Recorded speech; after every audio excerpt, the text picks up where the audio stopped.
건축가 승효상이시라는 분이 있습니다. 이 빈자의 미학이라는 책도 쓰시고 그리고 터무니 건축가로 알려진 분이 이 건축가 승효상이신데요. 그가 이제 빈자의 미학이라고 하는 책에서 이런 글을 썼습니다. 가짐보다 쓰임이 더 중요하고 더함보다는 나눔이 더 중요하고 채움보다는 비움이 더 중요합니다라는 말을 했습니다. 그는 말하기를 집을 짓는다는 것은 곧 삶을 짓는 것이다라고 이야기를 했는데요. 그 집을 짓는 것, 이 건축이라는 것은 인간의 삶을 변화시키기 때문에 삶을 짓는 것이다라고 이야기를 했다고 합니다. 그리고 그는 각 사람들에게 우리 손가락에 있는 지문이 있죠. 지문이 있는 것처럼 모든 땅에도 지문 같은 무늬가 있는데 이것을 보고 바로 터무니라고 한다고 합니다. 옛날 산동네 같은 곳을 가면은 땅이 생긴 대로 집을 지었습니다. 그것은 바로 우리 옛 선조들의 지혜가 보이는 건축 방식이죠. 자연을 그대로 되살리고 터 위에, 그 터 무늬 위에 집을 짓는 그러한 건축 방식을 이어왔습니다. 그런데 현대에 이르러서는 현대식 건축 방식에는 원래 그 땅이 가지고 있는 무늬를 모두 지워버리고 땅을 파헤쳐서 축대를 쌓아서 건축하기 때문에 그 예전에 가지고 있던 그 터무니들이 다 없어지게 되었다는 것입니다. 그래서 터무니가 없다 보니까 터무니없는 집이 만들어지게 되는 것이죠.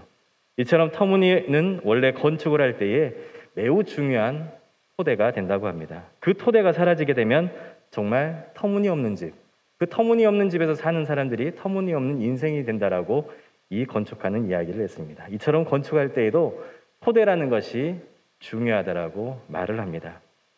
오늘 본문은 우리에게 너무나도 익숙한 말씀입니다. 믿음으로 하나님의 말씀을 따라서 행했더니 하나님께서는 흐르던 강물을 막으셨고 백성들이 바짝 마른 강바닥을 밟으며 요단강을 건너가게 해주셨다는 말씀입니다.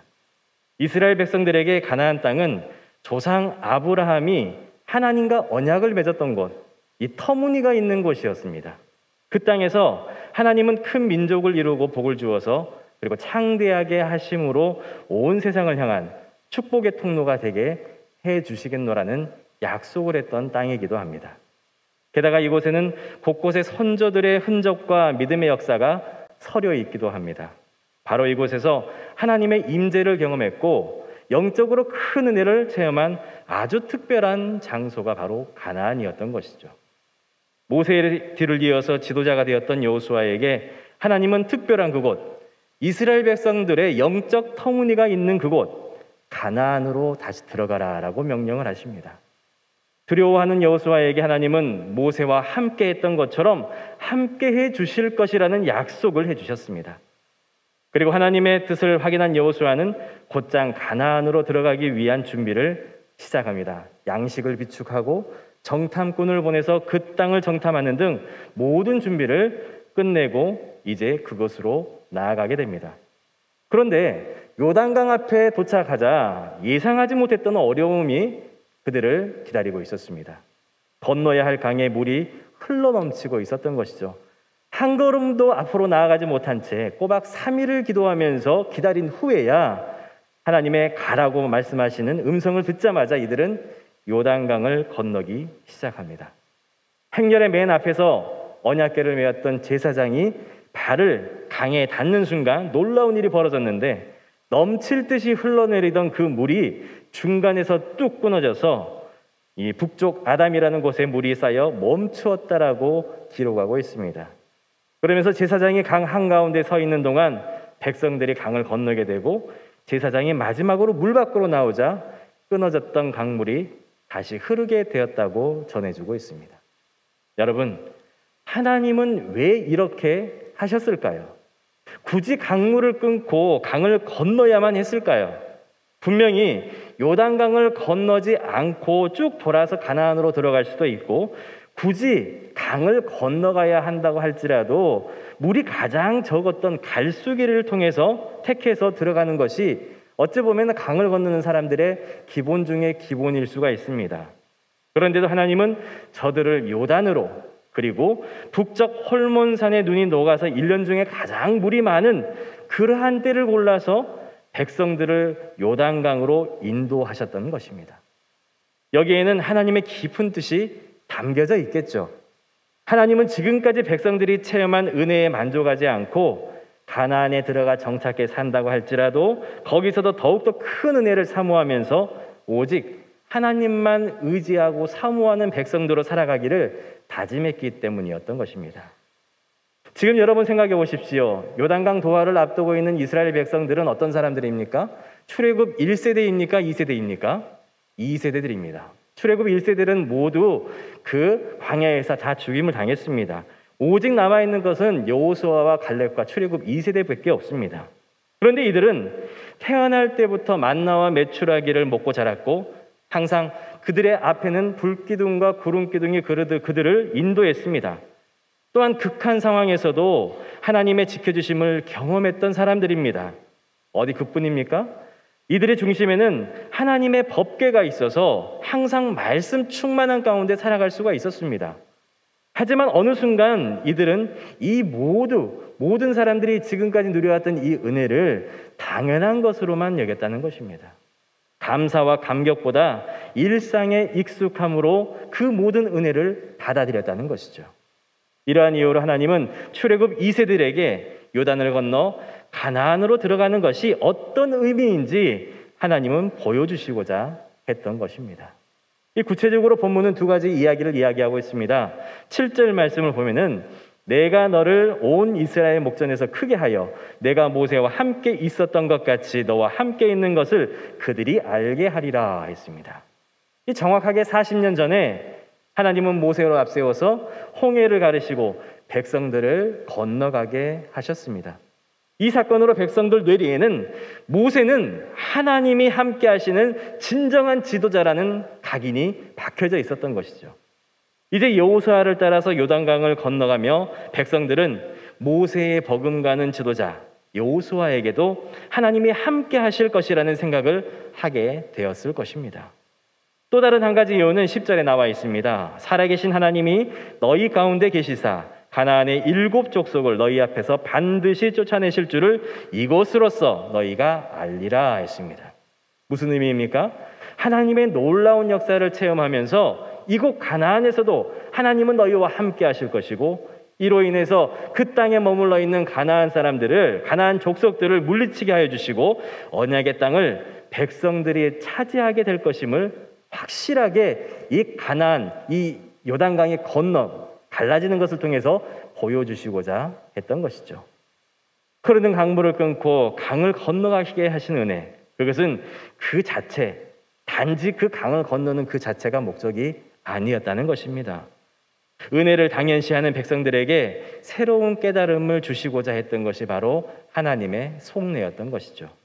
은혜를 은혜로 알지 못한 채 새로운 땅에 대한 불안과 지도자에 대한 불신, 그리고 더 나아가서 하나님에 대한 불신앙으로 넘쳐났던 이 백성들이 다시금 하나님을 바라보며 믿음으로 나아가는 체험적인 신앙 안에서 더욱더 큰 은혜를 그 땅 안에 들어가서도 사모하라는 하나님의 마음이 담겨져 있었던 기적이었습니다. 제가 아는 한 분의 이야기입니다. 생활력이 없는 가난한 집안의 장남으로 태어난 분이 계셨습니다. 그리고 그분은 20살이 채 되기도 전에 가정의 형제를 책임져야 하는 가장으로 살아가야만 했습니다. 나이가 들어서 이제 결혼을 했습니다. 자녀도 낳고 그리고 생활도 꾸려나가고 있지만 좀처럼 형편이 나아질 기미가 보이지 않았다고 합니다. 그러던 중에 우연히 아내를 따라서 교회를 나가게 되었습니다. 그러면서 하나님이 살아계신다면 자신의 소망을 이루어 주실 것이라는 그러한 막연한 믿음으로 6개월 동안 새벽 예배를 작정했다고 합니다. 기도 제목은 오직 한 가지, 어느 곳이든 정년이 보장되는 직장으로 저를 보내주십시오라는 기도 제목을 가지고 기도를 했다고 해요. 열심히 기도하던 중에 10여일 정도가 남았을 때 도저히 믿기 어려운 일이 일어났습니다. 그동안 틈틈이 아르바이트했던 세 곳의 관공서에서 정식 발령장이 날아왔기 때문입니다. 이 기도 응답을 받았던 이분이 마음이 어떠했겠습니까? 그분이 입술로 고백한 것이 이랬습니다. 하나님께서 하셨습니다.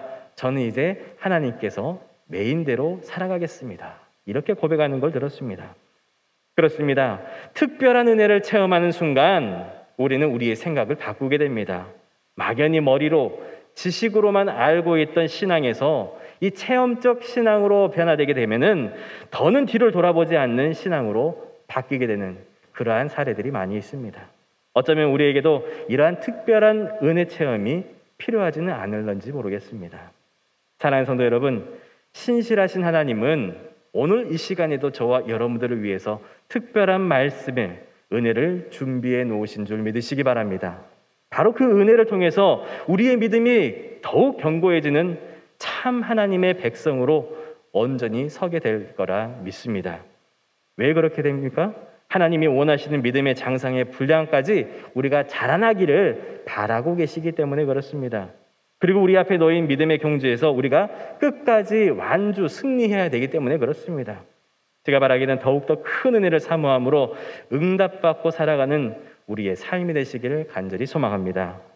그렇다면 이제 우리가 더욱더 큰 은혜를 사모해야 된다고 했는데 어떻게 하면은 그 큰 은혜를 사모하면서 어떤 준비를 하면서 우리가 살아가야 될까요? 첫 번째로 우리는 말씀 앞에 성결해져야 됩니다.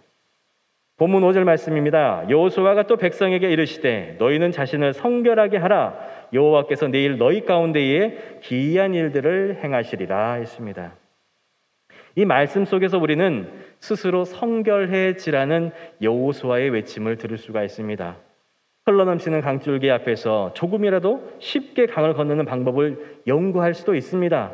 그리고 강을 건너기 위한 도구나 물품을 함께 모을 수도 있습니다. 만들 수도 있습니다. 하지만 백성들이 요단강을 건너기 위해서 가장 먼저 준비한 것은 하나님 앞에서의 성결, 말씀 앞에서의 성결케 되는 것이 그들에게 필요했다는 것입니다.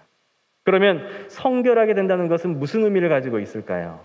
이 백성들에게는 출애굽기 19장에서 나온 시내산 사건이 있었습니다.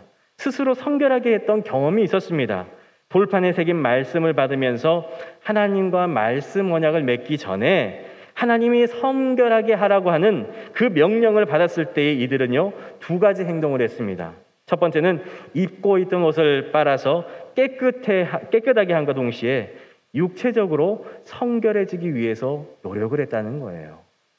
이처럼 성결은 몸과 마음을 깨끗게 함으로 거룩하신 하나님 앞에 나아갈 수 있는 우리의 상태를 만드는 것이 바로 성결이라는 것입니다. 더 나아가서 하나님의 음성을 듣고 하나님의 언약 백성으로서 살아가기 위해 우리가 영적인 준비를 이렇게 해야 된다는 것이죠. 성결하게 된다는 것, 그것은 경건함과 거룩이라는 하나님의 성품에 우리가 함께 참여하는 것을 이야기합니다. 그러므로 우리는 매일매일 성결해지고 그리고 매일 매순간에 새로워지고 그리고 하나님 앞에 나아갈 수 있어야 되는 것이죠. 바로 이것이 하나님 앞에 온전히 서기 위한 진정한 성결의 준비가 될 것입니다. 지금 이스라엘 백성들이 어디에 서 있습니까? 요단 강가에 서 있습니다. 눈앞에서는 언제 범람할지 모르는 그런 큰 소리를 내면서 울고 있는 강물이 흘러가고 있습니다. 지금 백성들의 눈에는 많은 물이 흘러가는 강이 보이지만 실제로 그들은요, 강 앞에 서 있는 것이 아니라 하나님 앞에 서 있는 것입니다. 그래서 지금 이 순간 백성들에게 필요한 것은 다른 것이 아닌 하나님 앞에서의 성결과 거룩이라는 것이죠. 이처럼 하나님의 특별한 은혜를 체험하기 위해서는 자기 자신을 성결하게 하는 것이 필요하다는 것입니다. 하나님의 특별한 은혜는 준비된 하나님의 백성들을 위한 선물이기 때문에 그렇습니다. 사랑하는 여러분, 이제 우리가 하나님 앞에 성결을 회복해야 됩니다. 말씀과 기도로서 우리가 우리의 몸과 영혼을 깨끗하게 하고 거룩함으로 무장을 해야 된다는 것이죠. 은혜 베푸시기 위한 하나님의 모든 준비는 이미 다 끝났습니다. 이제 남은 것은 우리가 그 은혜를 받을 만한 준비가 되어 있어야 된다는 것이죠. 그 후에 비로소 우리는 하나님의 놀라운 은혜를 체험할 수 있는 것입니다. 바라기는 성결함으로 준비하여서 하나님의 특별한 은혜를 체험할 수 있는 저와 여러분들의 삶이 되기를 간절히 소망합니다. 두 번째로 우리는 생명의 말씀을 따라가야 합니다. 본문 3절 말씀 보게 되면은 백성에게 명령하여 이르되 너희는 레위 사람 제사장들이 너희 하나님 여호와의 언약궤 매는 것을 보거든 너희가 있는 곳을 떠나 그 뒤를 따르라 했습니다. 강을 건너가기 위한 첫걸음을 뗀 백성들에게 여호수아는 언약궤를 맨 제사장의 뒤를 따르라라고 명령을 하고 있어요. 왜 여호수아는 백성들에게 언약궤를 맨 제사장의 뒤를 따르도록 명령했습니까? 그 이유는 4절의 후반부에 나와 있습니다. 그리하면 너희가 행할 길을 알리니 너희가 이전에 이 길을 지나보지 못하였음이라 했습니다. 새로 처음 가는 길이라는 것이죠. 지금 이스라엘 백성들은 알지 못하는 길을 걸어가고 있습니다. 이렇게 새로운 길을 개척하며 나아갈 때에 꼭 필요한 것이 있는데 그것은 좋은 안내자라는 것이죠. 출애굽 이후로 백성들은 광야 생활 40년을 인도한 것은 구름 기둥과 불 기둥이었습니다. 하나님이 낮에는 구름 기둥으로 밤에는 불 기둥으로 백성들을 인도해 주셨습니다. 하지만 가나안을 목전에 두고 갑자기 사라져버린 이 구름 기둥과 불 기둥을 두고 이제는 하나님의 말씀이 담긴 언약궤가 그 역할을 대신하게 되는 것이죠. 그 언약궤가 이제 하나님의 백성들을 언약의 땅으로 인도하는 새로운 인도자가 되었던 것입니다. 하나님은 제사장에게 언약궤를 메고 백성들 앞에 서라고 명령을 하셨습니다. 언약궤, 곧 하나님의 말씀을 통해서 백성들을 인도하시기 위해서 맨 앞에 서라고 말씀을 하신 것이죠. 백성들은 약속의 땅 가나안으로 나아가면서 하나님의 말씀으로 새롭고도 선한 인도하심을 이제 체험하게 되는 것입니다. 그래서 시편 기자는 이렇게 고백을 합니다. 주의 말씀은 내 발의 등이요 내 길의 빛이니이다. 내가 사망의 음침한 골짜기로 다닐지라도 해를 두려워하지 않을 것은 주께서 나와 함께 하심이라. 주의 지팡이와 막대기가 나를 안위하시나이다 했습니다. 주의 지팡이와 막대기가 바로 하나님의 언약궤가 되는 것이죠. 언약궤에 담긴 하나님의 말씀, 이것이 더 큰 은혜를 사모하는 백성들을 위한 하나님의 선물이었고 하나님의 찐사랑이었던 것입니다. 여러분, 한 번도 가보지 못한 그 언약의 땅으로 나아가고 있는 백성들의 모습, 그들의 모습을 보게 되면 어찌 보면 코로나 이후를 살아가고 있는 우리의 모습이 아닐런지 모릅니다. 우리의 인생 여정, 매 순간 알지 못하는 곳으로 나아가고 있습니다. 낯선 여정에 언제 어디서 어떤 일이 일어날지 모르기 때문에 우리는 항상 불안함과 염려로 가득하지만 우리의 이런 연약함까지도 잘 알고 계시는 하나님의 말씀이자 그리고 우리를 위해 준비하신 그 말씀 언약궤를 우리와 함께 하시니 우리는 두려워할 필요가 없다는 것이죠. 언약궤를 맨 제사장을 따르듯 하나님의 말씀을 우리가 따라갈 때에 비로소 우리는 온전한 인생을 살아갈 수 있는 것입니다. 이것이 더욱 큰 은혜를 사모하는 우리들의 하나님의 백성들의 참 모습이 되는 것입니다. 신실하신 하나님은 오늘도 우리를 말씀으로 인도해 주십니다. 여러분 믿습니까? 그렇다면 하나님의 말씀이 담긴 이 언약궤, 하나님의 말씀을 놓치지 마시기 바랍니다. 잃어버리지 마시기 바랍니다. 삶의 중심 가운데에 언약궤를 모셔두고 우리의 마음판에 말씀을 모셔두고 그리고 그 말씀으로 인도함 받는 삶, 그 자체가 죄로 죽을 수밖에 없는 우리에게 허락하신 하나님의 큰 사랑이고 큰 은혜라는 것입니다. 말씀을 따라갈 때에 비로소 살 수가 있고 하나님 예비하신 더 큰 은혜도 우리가 누릴 수 있는 것입니다. 여러분 모두의 삶 가운데 크고 풍성한 은혜로 넘쳐나기를 간절히 소망합니다. 마지막으로 우리는 이제 믿음으로 걸어가야 됩니다. 6절 말씀을 보게 되면 여호수아가 또 제사장들에게 말하여 이르되 언약궤를 메고 백성의 앞서 건너라 하며 곧 언약궤를 메고 백성의 앞서 나아가니라 했습니다.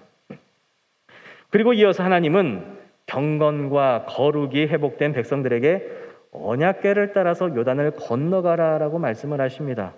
여러분, 아무리 익숙하고 얕은 강이라 할지라도 그 깊이를 정확히 알지 못하면 그 깊이를 정확하게 알지 못하고 뛰어든다면은 그것은 죽는 것과 마찬가지입니다. 제가 아파트에서 살아가면서 집 앞에 바다가 있습니다. 그런데 그 앞에 뛰어들 때에는요, 항상 조심조심하게 뛰어들었던 어릴 적 버릇이 있었습니다. 어디가 땅이 더 푹 꺼져 있고 어디가 물살이 세고 이런 것들을 다 파악하고 난 다음에 수영을 해도 놀아도 그렇게 하는 것이죠. 게다가 지금 요단강이라는 것은 범람할 듯 많은 물이 지금 흐르고 있는 상황이잖아요. 그래서 물이 빠른 속도로 흘러가는 상황에서 하나님은 바로 그곳으로 뛰어들어라 라고 말씀하십니다. 오직 믿음 하나만으로 나아가라고 말씀하시죠. 의심과 그리고 우리가 이 세상을 살아가면서 바라보았던 그 눈들을 가지고 그 강을 바라보고 살아가는 것이 아니라 오직 믿음으로 하나님 한 분만을 바라보는 그 눈으로 뛰어들라라고 말씀하고 있습니다. 이제 말씀에 순종하여서 언약궤를 어깨에 맨 제사장이 첫 발을 내딛게 됩니다. 그리고 이들의 발이 물가에 잠기자 놀라운 일이 벌어지게 되죠. 세차게 흘러갔던 요단의 강물이 그 순간 멈추게 되었고, 그 길을 모든 이스라엘 백성들이 마른 땅을 밟은 채 언약궤를 바라보며 건너갈 수 있었다는 것입니다. 저기 높은 곳, 모든 것에 초월해 계신 하나님이 아니라 바로 이 자리, 우리와 함께 해주시는 그 임마누엘의 하나님을 바라보면서 백성들은 큰 은혜를 체험하며 감동했다는 것입니다. 그렇습니다. 하나님은 언제나 우리와 함께 해주시는 분이십니다. 따라서 우리가 해야 할 일은 말씀에 순종하며 믿음의 발걸음을 내딛는 것, 그것뿐이 없습니다. 여러분, 마태복음 15장에 보게 되면 믿음의 발걸음을 내딛었던 가나안 여인 이야기가 나옵니다. 또한 귀신 든 딸의 치료를 위해서 여인은 모든 방법을 다 찾아봤지만 효험이 없었습니다. 지푸라기라도 잡을 심정으로 예수님을 찾아가 보았지만 그분 앞으로 가기도 어려웠고 예수님 또한 그를 거절하셨습니다. 하지만 여인은 거기에서 멈추지 않고 포기하지 않고 믿음으로 나아갔습니다. 문화의 벽과 관계의 벽을 넘어서 예수님 앞으로, 오직 그분 앞에 나아가기만 하면은 내 딸이 나을 것이라는 그 믿음으로 나아갔죠. 그때 예수님의 음성이 들려왔습니다. 여자여, 내 믿음이 크도다. 내 소원대로 되리라. 친구들이 맨 침상을 매달려 나왔던 중풍병자, 그리고 보이지 않고 들리지 않음에도 소리쳤던 바디메오, 신분의 벽을 넘어서 밤에 찾아왔던 니고데모, 나무 위로 올라가서 예수님을 보고자 했던 삭개오도 오직 믿음으로 나아갔던 이 모든 사람들에게는 똑같은 기적이 일어났다는 것입니다. 내 죄사함을 받았느니라, 내 소원대로 되리라. 이런 역사는 믿음으로 나아가는 우리 가정과 교회에도, 그리고 나라와 민족에도 여전히 나타나고 있습니다. 왜 그렇습니까? 하나님은 신실하시며 오늘도 살아 역사하시는 분이시기 때문에 그런 것입니다. 사랑하는 목포 보험교회 성도 여러분, 우리가 마주하고 있는 시대적 상황이 어떻습니까? 코로나 사태를 비롯한 시대적 상황 속에서 지금 우리의 신앙은, 또 우리 교회들은 망망대해의 한복판에서 풍랑을 만나서 파선의 위기에 몰린 그러한 배 한 척과 같습니다. 풍전등화의 위기, 지금의 위기가 분명 우리에게 닥쳐있는 역경일 수도 있습니다. 하지만 우리의 약함을 통해서 하나님은 강함을 드러내실 줄로 믿습니다. 이제 우리 교회는 새로운 시대를 맞습니다. 코로나 이후라는 세대, 그리고 또한 새로운 것들을 해 나아가는 시대를 맞이했습니다. 우리에게 새로운 시대를 개척해 나아가야 할 책무가 우리 모두에게 주어져 있습니다. 이제 모든 성도가 한 마음으로 더욱더 큰 은혜를 사모하면서 믿음의 요단을 건너가야 할 때입니다. 이를 위해서 우리 모두 하나님과 말씀 앞에서 더욱더 성결해지기를 힘써야 할 때입니다. 그리고 주님이 보여주시고 가르치신 이 생명의 말씀, 그 가르침을 따라서 믿음의 여정을 걸어나가야 할 것입니다. 그리할 때에 하나님께서 예비해 놓으신 더 큰 영적 은혜와 능력이 우리 모두의 삶 가운데, 우리 교회 위에 충만하게 임할 줄로 믿습니다. 이 크신 은혜 안에서 거하시는 우리 모두가 되기를 간절히 소망합니다. 기도하겠습니다. 은혜로우신 하나님 아버지, 감사합니다. 이 시간 저희에게 진리의 말씀을 듣게 하시고 더 큰 은혜를 사모하는 자로 살아가는 방법을 깨닫게 하시니 참으로 감사합니다. 무엇보다 지나온 세월 동안 변함없이 우리를 지켜주신 하나님의 은혜에 감사합니다. 우리가 또한 이제 새로운 소망을 품고 우리가 새로운 시대를 맞이하여서 하나님의 뜻에 따라 새로운 언약의 지경에서 자기 자신을 성결하게 하여 주님의 쓰심에 준비되는 자들을 되게 하여 주옵소서. 우리에게 보여주신 생명의 말씀, 그 가르침을 따라 믿음으로 행함으로 하나님이 행하시는 놀라운 역사를 맛보게 하여 주옵소서. 그리하여 목포 보험교회를 향하신 하나님의 놀라운 계획과 섭리가 온전히 이루어지게 하시고 저희 모두가 이 기쁨 가운데 동참할 수 있도록 은혜를 베풀어 주옵소서. 언제나 우리에게 가장 좋은 길로 인도하시는 하나님의 은혜에 감사드리며 우리의 선한 목자 되시는 예수님의 이름으로 기도드립니다. 아멘.